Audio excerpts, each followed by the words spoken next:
அருணாச்சல பிரதேசத்தின் காமெங் இமயமலை பகுதியில் சுமார் 16,000 அடி உயரத்தில் இந்திய ராணுவத்தின் காஜராஜ் கோர் படைப்பிரிவு உள்நாட்டிலேயே தயாரிக்கப்பட்ட மோனோ ரயில் இண்டிஜினஸ் மானோ ரயில் அமைப்பை செயல்பாட்டுக்கு கொண்டு வந்துள்ளது. இது குறித்த முக்கிய தகவல்கள் இதோ. ஆக்சிஜன் குறைவாக இருக்கும் கடும் குளிரான மலைப்பகுதிகளில், செங்குத்தான சரிவுகளில் இராணுவ வீரர்களுக்கு தேவையான ஆயுதங்கள், வெடிமருந்துகள் மற்றும் ரேஷன் பொருட்களை சுமந்து செல்ல இந்த மோனோ ரயில் பயன்படுத்தப்படுகிறது.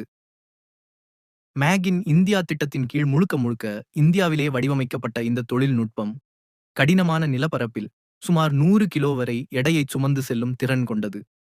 இதுவரை வீரர்கள் தங்கள் முதுகில் சுமந்து சென்ற பொருட்களை இனி இந்த மோனோ ரயில் மூலம் எளிதாக கொண்டு செல்ல முடியும். இது வீரர்களின் உடல் சோர்வை குறைப்பதோடு அவசர காலங்களில் விரைவாக செயல்படவும் உதவும்.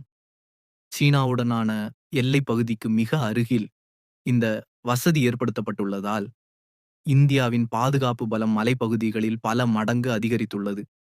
கடும் பனிப்பொழிவு மற்றும் மூடுபனி இருக்கும் நேரத்திலும் தடையில்லாமல் இயங்கும் வகையில் இந்த மோனோ ரயில் சிஸ்டம் வடிவமைக்கப்பட்டுள்ளது இராணுவத்தின் பெரும் சாதனையாக பார்க்கப்படுகிறது.